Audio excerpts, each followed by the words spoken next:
Sorry, let me just mute something real quick. Shoot. Okay.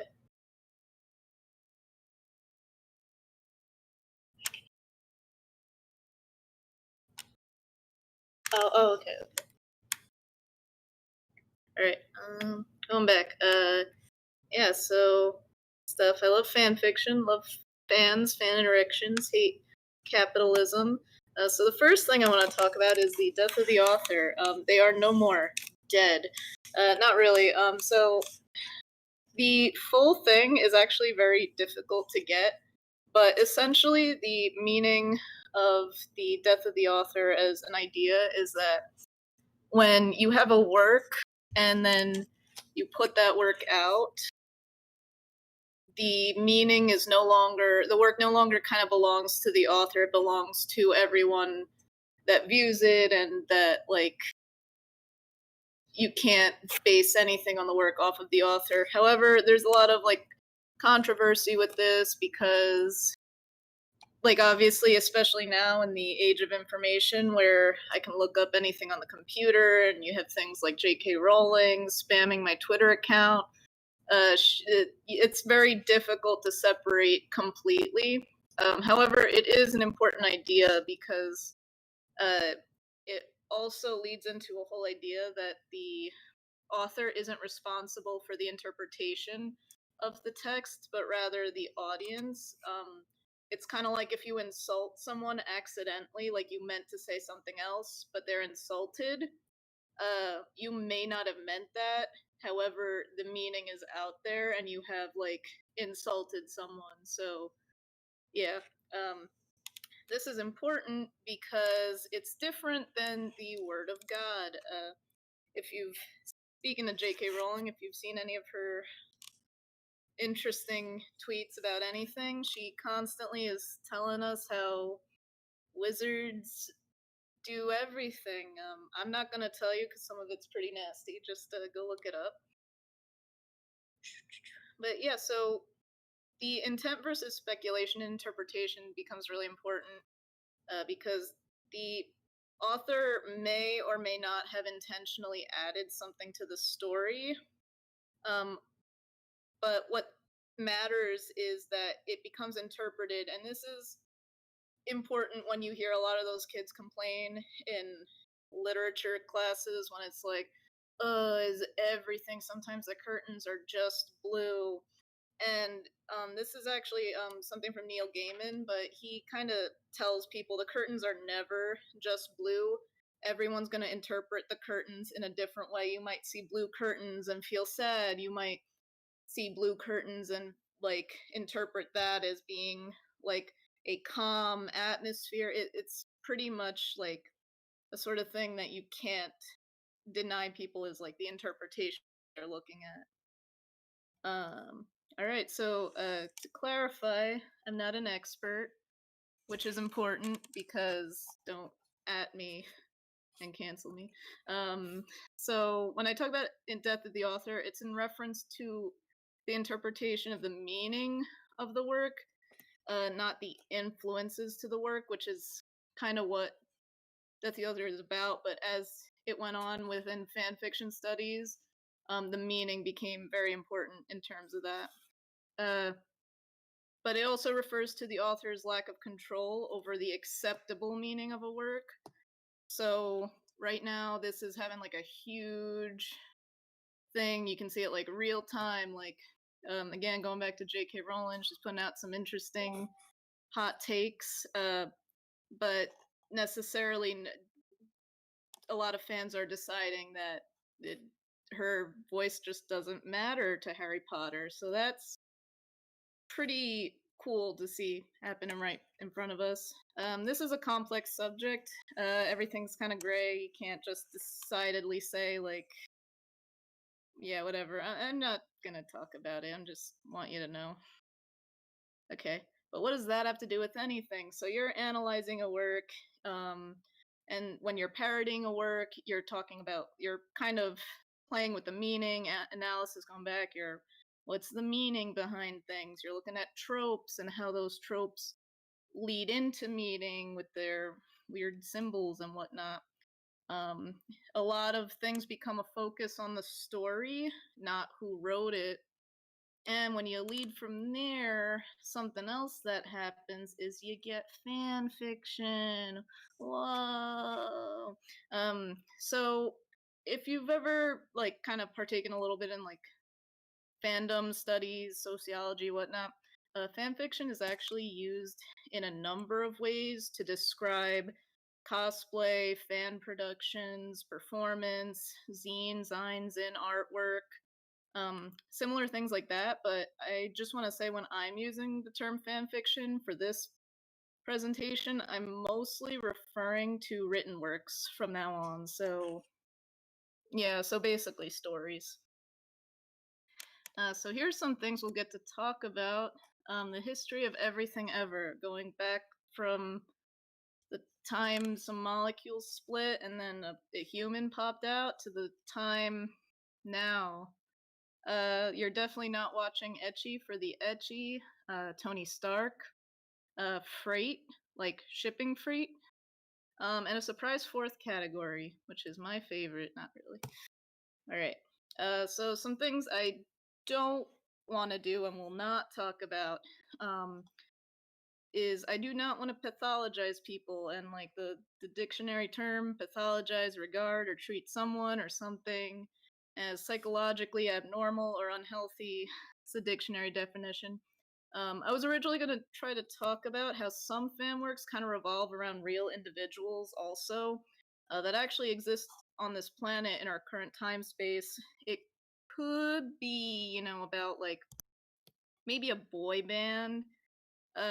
Sometimes those stories will be about like two or more of those bandmates being like presented as being in a relationship, certain things like that. However, it's an incredibly complex subject. There has been things written on it. Look into it if you want. I'm not going to. Also, as for talking about every aspect, I'm not gonna talk about every aspect. Specifically, I'm mostly gonna discuss the effects of fan fiction, like why it's written and why it is important to the whole area of fandom, sociology, whatnot. All right, so just quickly, I'm gonna mention sexuality, but like I don't think that's bad. But there's no graphic imagery or descriptions. Um, yeah, I am gonna mention the mpreg genre at one point, which is the male pregnancy trope in fan fiction. Uh, but again, nothing graphic. I'm just going to mention it. I'm sorry if that offends you, or don't watch The Fairly Odd Parents. Oh god, I always do this. I'm so sorry. Yeah, okay. So back to that. So we're going over everything ever. So back then it was just a bunch of floating dust, and then Shakespeare appeared. Shakespeare, the original plagiarist. Actually, back then during Shakespeare's time, it was pretty common to basically write your own fanfic to try to write the original better. And in fact, Romeo and Juliet, Much Ado About Nothing, Othello, As You Like It, and The Winter's Tale were all based on other stories written by other authors at about the same time. So he wasn't even being subtle. It was just like this guy one week would write like his own version of Juliet, and Romeo was like, no, no, no. Juliet doesn't, or Romeo doesn't belong with Rosalind or whatever her name is. He belongs with Juliet, except they also die. And then he writes his own story, and he's like, yeah, my fanfic's better. Um, but what's important about this too, Shakespeare also used kind of a sort of Greek type of storytelling. You can see this in how like there's the chorus at the beginning where you basically know what's going to happen at the end. Um, as well as character types and tropes, whatever. But Greek stories were also known for being retold a lot, many different times, many different ways, by different people. The Trojan War, for example, was told from multiple perspectives during the war, after the war. Some of the famous ones for after the war. So a lot of you have heard of like the Odyssey, about Odysseus, but there was also the Aeneid, which was about Aeneas, written by Virgil. It was a kind of like a description of how Rome was founded, but it was like a myth, whatnot.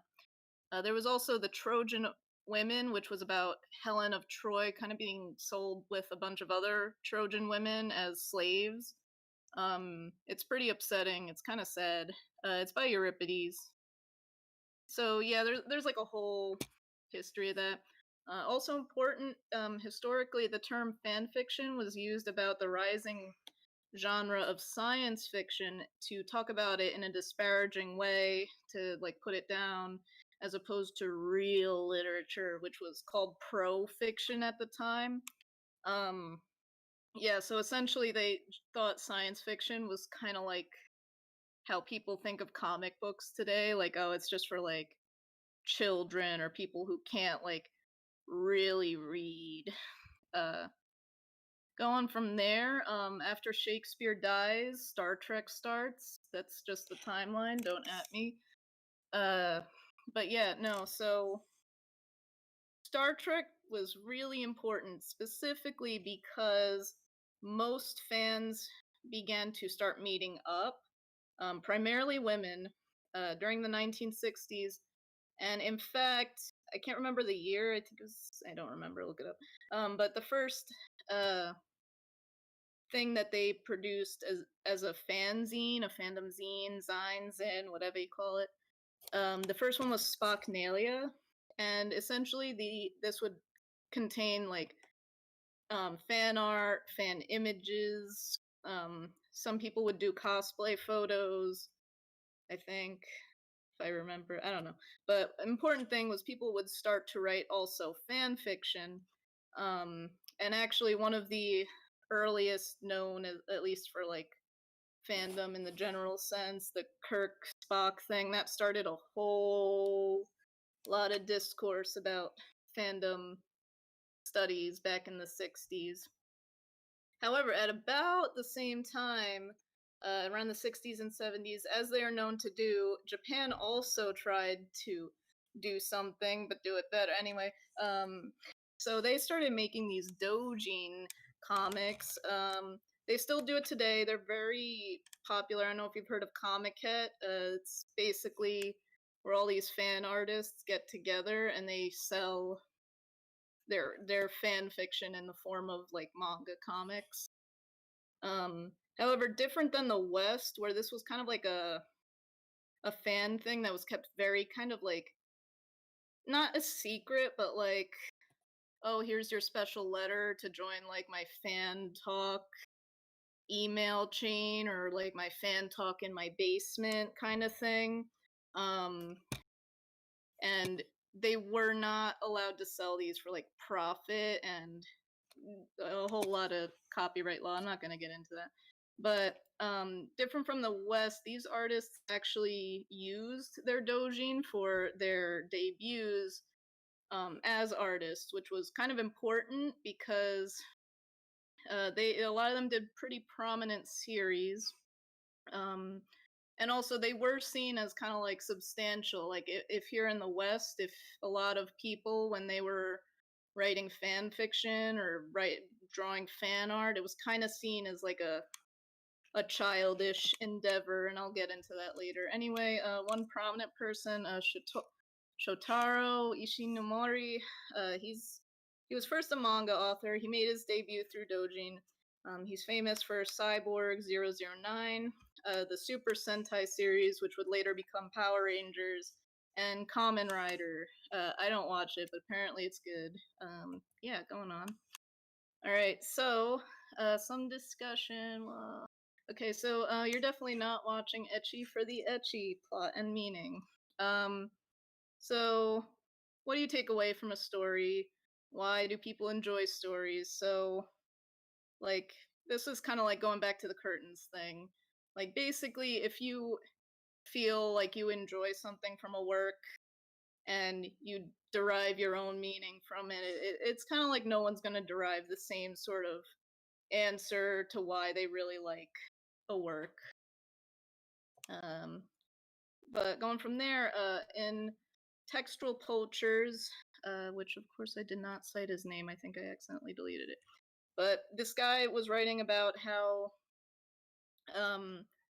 through the use of a lot of different media, fanfiction kept getting kind of like rewritten and redone, and fandom started to kind of evolve.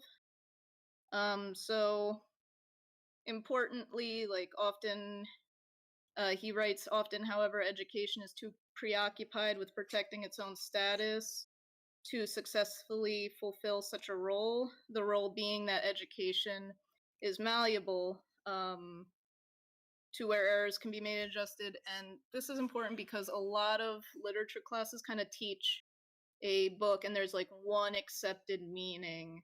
And after that, it becomes like, if anyone kind of alters from that, they're kind of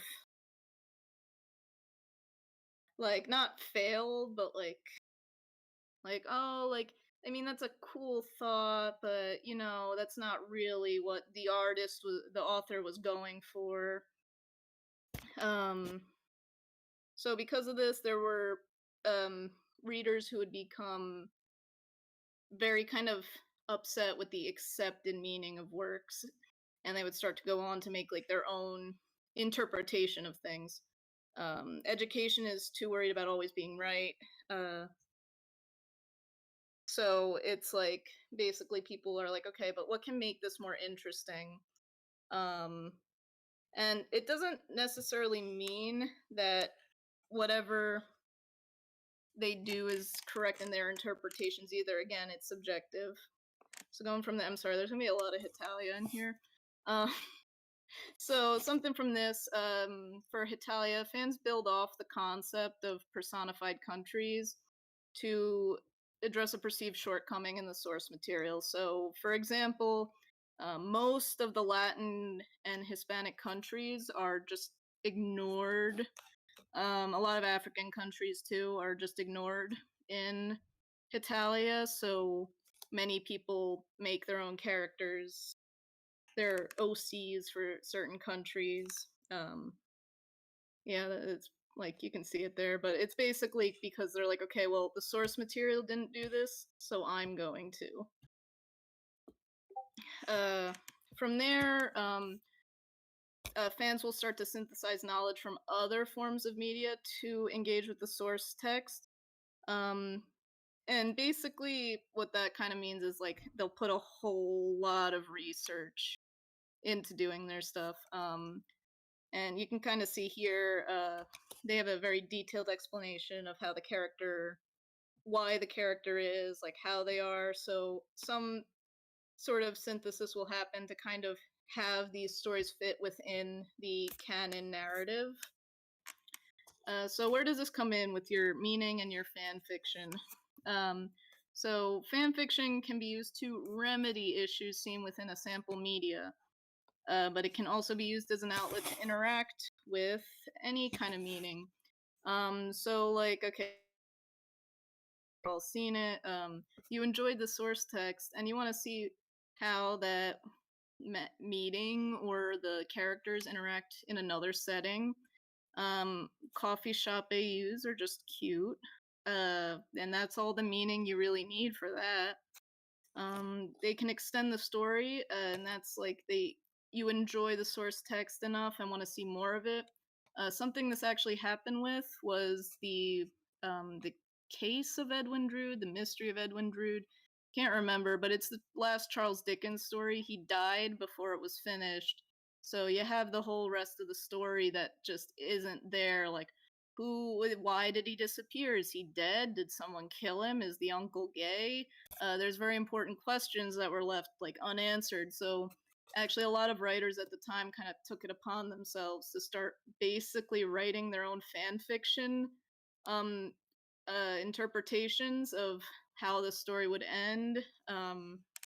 So it happens in real life too. It's just the media wants you to think it doesn't. So going back to this, so characters can be really important also for people. Like certain, like you would say, like a character-driven story. those can be important because people might find meaning in the person, the protagonist, rather than the specific story that's being told. So in defense of the Mary Sue, this is important. So you, yes, you. But you want to see more of the characters. So self inserts, the Mary Sue, the Gary Stew, whatever.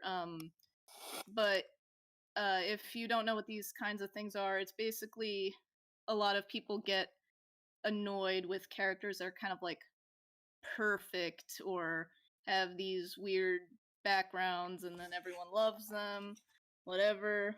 Uh, However, a lot of this hatred, both in regular media and in fan fiction, is directed towards women.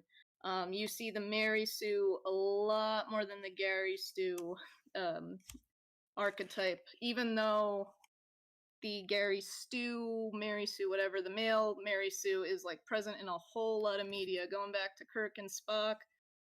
Even fans back then were like, Kirk's like way too perfect, but he's precious. He's like a cool guy. Um, can't think of a woman character right now, but like, oh, but she's too perfect. Like, why did like that whole thing? And this goes into as well the fact that fan fiction and fan works are kind of often looked down upon.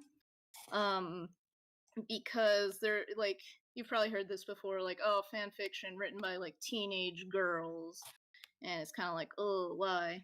Um, and so this quote here: with the teen years, girls are expected to turn to makeup, curlers, and dresses with stockings and high-heeled shoes to attract the attention of boys. Um, so yeah, like there's the expectation that girls do certain things in society. And this also leads into another kind of slightly toxic mentality that I'm not like the other girls. So you completely reject femininity and decide to that you're going to be more like a guy, or like not like a girl. Like, very weird thing. So again, it's looked down upon for being something like teenage girls do. Um, this is kind of more of a personal thing to me. I wrote a whole thing about Mary Sue's a while ago, but essentially embracing Mary Sue's, specifically like my Mary Sue that I created for like my own personal fan fiction, allowed me to overcome a lot of my own insecurities. Um, and so yeah, it's directed mainly at women. I'm not specifically saying that these are good characters, because there's like a whole lot of things that go into good character writing. But why is it that a lot of people accept like Kirk and like Kirito and not um other female characters that are like seemingly like perfect? Uh yeah, anyway, okay, going on. So okay, so this is like the main thing I'm sure everyone focuses on when they're thinking about fan fiction. Also applies to the it's just written by teenage girls thing. So whenever you're watching something, heterosexuality is implied to be the norm. There's usually very little work put into development. The heterosexual couple is basically just expected. I don't know if any of you have watched Ready Player One or read it, um, but it's very strange how the setup for their relationship is. Like, there isn't really any. So they're kind of just expected to end up together at the end. I'm sure you know, like any kind of romantic comedy or whatever, the guy and the girl, they appear on screen together. It's like, oh, okay, they're the relationship in this. Um, Going on the word heteronormative, it's not a negative word in itself. Um, it's just a critique, and we critique because we enjoy things. Um, yeah, that's important. For this, I actually want to talk about the Kingdom Hearts thing for a second, based on the friendships are usually the part of the text that's more fleshed out. So actually going back, so Sam and Frodo in Lord of the Rings. I don't know if any of you have seen it. They go through this whole gay adventure where they're fighting orcs, they're doing things, fighting slightly charged racial depictions. Um, but yeah, so basically, Sam and Frodo become like, well, they already were friends, but now they're fighting to the top of the mountain, and Sam's like, "I'm gonna die for Frodo. I would die for Frodo." Um, so I don't know if that kind of prefaces it. There's a lot of Sam and Frodo fan fiction. Um, However, at the end of Lord of the Rings, Sam goes back to the little Shire place and marries someone. Um, and there was very little build up to their relationship besides like a couple of scenes in the beginning, the very beginning, and the very end. Meanwhile, as opposed to all this text you get about Sam and Frodo. So going back to Kingdom Hearts for a sec. So Sora and Riku. This is actually like a whole trend throughout the game, so I'm just gonna describe really quick. So basically, Kingdom Hearts 1, Sora and Kairi, like, yeah, okay, whatever. But from Chain of Memories on, there's a long series of Kingdom Hearts games. Chain of Memories was the next chronological game. So from then on, a lot of things focused on the friendship. Like, obviously, they still talk about Kairi, but a lot of things focused on the friendship and bond between Sora and Riku. Okay, so we got that. This comes to a head in Dream Drop Distance when they're just like constantly like, oh, like I need my other half to defeat this big boss. Very important. Um, so in Kingdom Hearts 3, Kairi's presence becomes very jarring. There's constant reminders and callbacks to her in the middle of like Sora will be thinking about Riku, and basically this like blatant thing will come in just reminding you that like, oh, Kairi's here. She's the girl that's, yeah, whatever. So like the first game, her role's understandable. They'd been friends for years. There's a good number of scenes between the two of them. His crush is kind of brought up. Um, yeah. Kingdom Hearts 2, which is also understandable.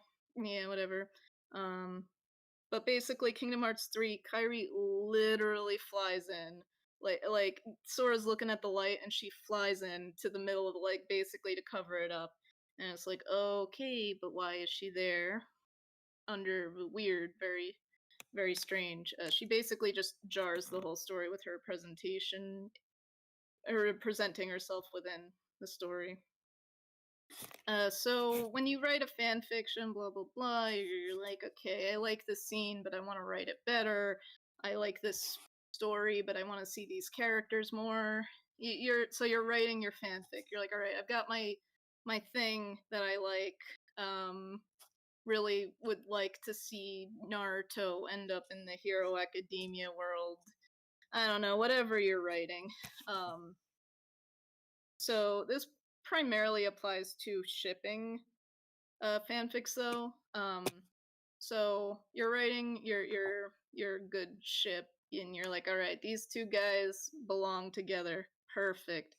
Um, you'll often see in most of these fanfics, a lot of people end up being kind of in heteronormative roles. So you'll get the top and the bottom, the one that's like definitely more aggressive, more, and the one that's more feminine. So bringing this article up, writing the pregnant man. Um, in this article, the author describes the whole mpreg genre, which is the male pregnancy genre, and you'd think like, oh, this is really interesting. Like they're kind of playing with the gender roles and sexuality and all that. However, what she began to notice was that, as the quote says, what seems as a transgressive trope actually works as a normative agent. So even though you're queering these characters, and it might appear to be kind of progressive, like, oh, okay, a man is getting pregnant. Again, these characters often fall back on heteronormative roles. Um, and because of like the nature of how labeling works within a lot of these things, a lot of groups start defining kind of the good like mpreg story, so they have like very specific expectations, so what you need to put into your fanfic for it to be considered like good in that community. And it's kind of like a again like it's progressive that they're like making these new kinds of ideas, but also like regressive, because it's kind of just reinstating the sort of hard, rigid societal things that like made people feel like they had to break out in the first place. So that's like an interesting thing to keep in mind. I think the term is called regressive optimism. But yeah, anyway. So going back to writing The Pregnant Man, when you're writing queer relationships, a lot of things can happen when you're trying to do things with masculinity. So, for instance, like these mpreg fan fictions redefine masculinity, but it also like reinforces a lot of things. Again, like I'm just gonna date myself here. So the uke and the seme, you get that. It's like the bigger man and then the smaller man, which is supposed to be like typed as the feminine sides. Uh, yeah. So I kind of explored most of this in the previous slide. Um, Oh yeah, so okay, so a lot of fan works explore different sexualities, identities, and ideas. So a lot of these anxieties can kind of become prominent in these stories. So when I looked at a lot of like asexuality in fan fiction and media, one of the things I found in most fan fiction about asexuality or that included it was that it was kind of almost seen as like a problem that either needed to be fixed or that would cause stress and turmoil. So it's kind of like people are like trying to explore these ideas, but also like unable to completely escape from the societal boundaries that kind of have everyone. I'll go back. um, that kind of have like put people into corners. Yeah. So going from there, the surprise fourth category. Please read my fanfic. Um, so there's a QR code. Anyway, I'm gonna go back. So you get your meaning from your work. You get a meaning from another work. And you're like, oh man, like I really like My Hero Academia. Like, okay, this is important because this actually comes up in a lot of fanfics. And then you have like the Spider-Man end up in the My Hero world. I'm actually reading a really good one right now. I can't remember the title, but it's very good. Um, but essentially, like most of these stories where people end up in that universe start out with like, oh, someone's robbing the place. I gotta stop them. They stop them, and like everyone's happy. Except now the cops are here, but they're arresting the guy that just stopped the robbery. And then Spider-Man's like, "What? I was just doing my job." Um, and then all the heroes around them are like, "Okay, but you broke the law." And it goes just into that whole thing because the meaning in Hero Academia, you can interpret whatever you want. There's ideas about what justice is, about what law and order is, things like that. And then you have something like Spider-Man, where he's constantly like trying to save people, trying to make sure he uh, doesn't let Uncle Ben down. God bless. Things like that. But then coming into that, it's like, okay, then his idea of law and order and justice start to be questioned, stuff like that. Please read my fanfic. Very good stuff. Very good stuff. So some of the references I used for this, for Death of the Author, this isn't a good citation. No one will cite it for me, so I can't give you a proper citation. Uh, the the Fanfiction Studies Reader, it's a very good book. I'll put a screenshot on the next slide. It's pretty much like $30, but it's actual like peer reviewed articles about fandom studies, fan sociology, things like that.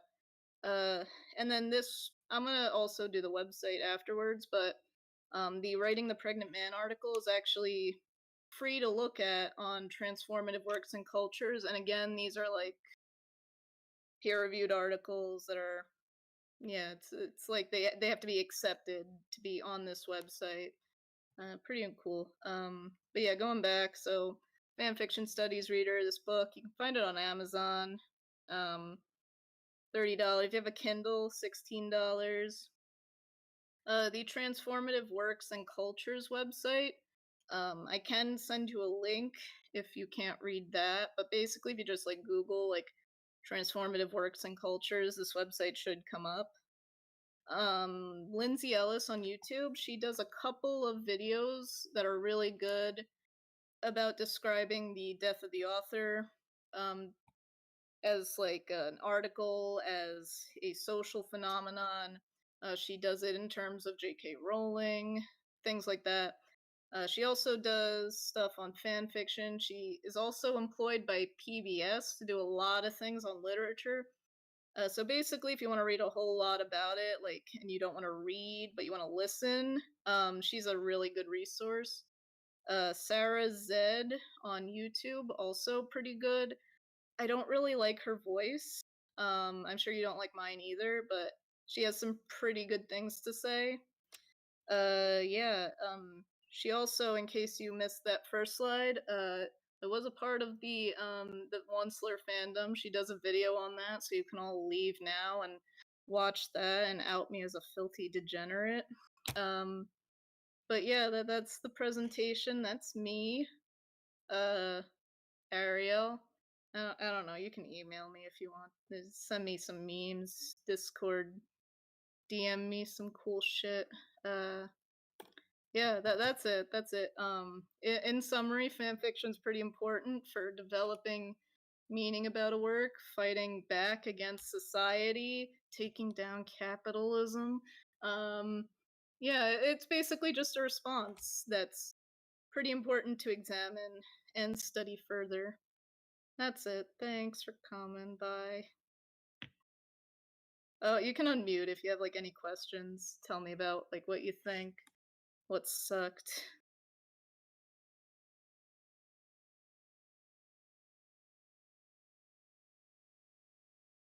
Cool. So my favorite fan fiction is that Spider-Man one right now.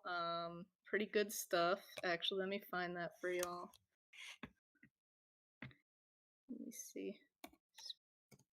The Spider-Man.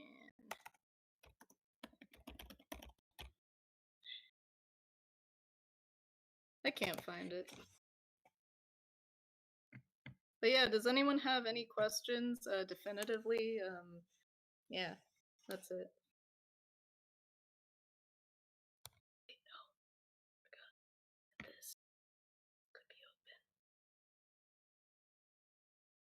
Yes, Disturbia is good.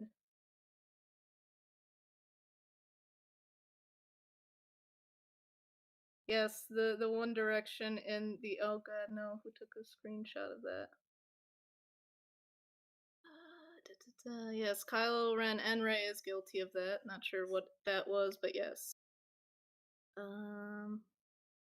Fairly Odd Parents is a fan fiction. Yeah. If no one else has any questions, I'm gonna go. Not really. I'll stick around. Whatever kind of memes you want to show me. No, Crystal, you can't just link my fanfic.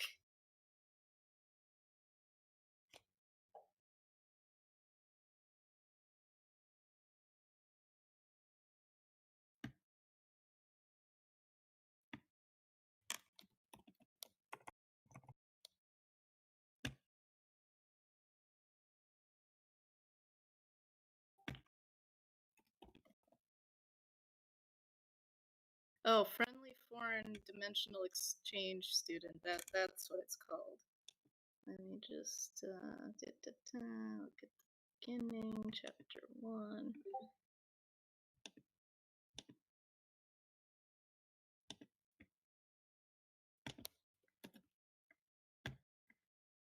Here you go. This is pretty good. Oh, my favorite fanfic tropes. Let's see. I really love when they call eyes orbs. Um, but specifically, besides that, I mean, it's pretty common. I do like the soulmates trope. It's dumb, but it's cute. I have read Yu-Gi-Oh! Fanfiction. Please don't ask me which one. Which fanfiction? You can read the Friendly Foreign Dimensional Exchange Student Spider-Man. It's pretty family friendly, I think, if I remember. Yeah, it's family friendly. I'm not gonna read it right now.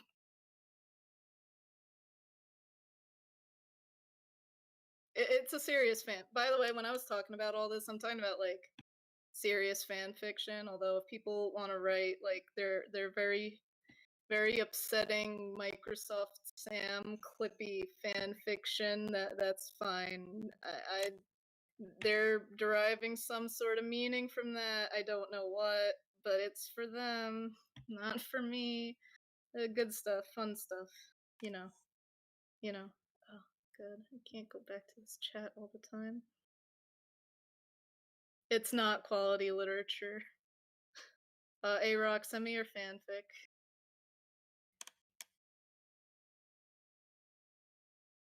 Thank you. But yeah, I shouldn't say this, but I own this fanfiction studies reader book, so if any of you are interested in like specific articles, I will low-key go take pictures of them and like DM them to you. I'm not going to put them publicly because I don't want to get but yeah, I'll send them to you. There's a lot of good stuff about Jacob. Nice. Yes. It's good stuff. There's a lot of stuff about Star Trek. There's a whole article, can't remember what it's about, but they include a flow chart with very funny descriptions of all the types of fandoms. Yeah, it's good. It goes down and it's like, okay, this is the anime fandom. It's like, and this is the comic book fandom, the hero fandom, the furries, the whatevers, the these, and blah, blah, blah, blah, blah. It's good shit. Good, yeah, it's stuff, good stuff.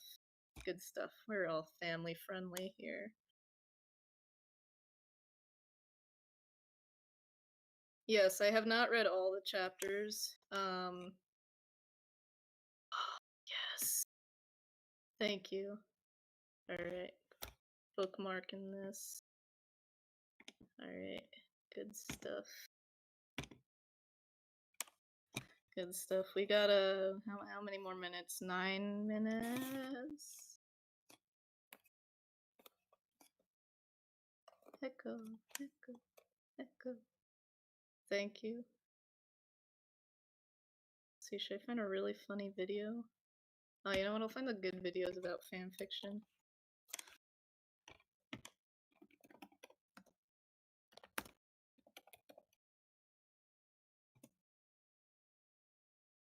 Here it is. Good stuff. Don't start playing. I don't want to hear your end.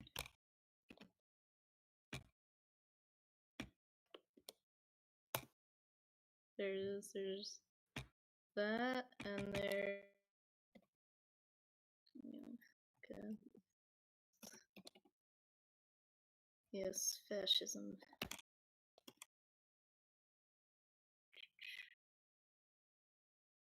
Oh, she actually did this on the separate thing. No, stop. Okay, here you go. Good stuff.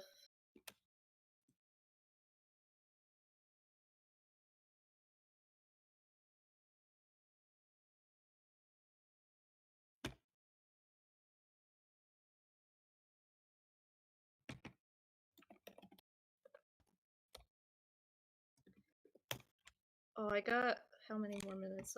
I'll explain some of the Once-ler fandom because this is a very shallow look at it. Oh wait, this is being recorded. Please stop recording me. Yeah, so the Once-ler fandom was pretty interesting.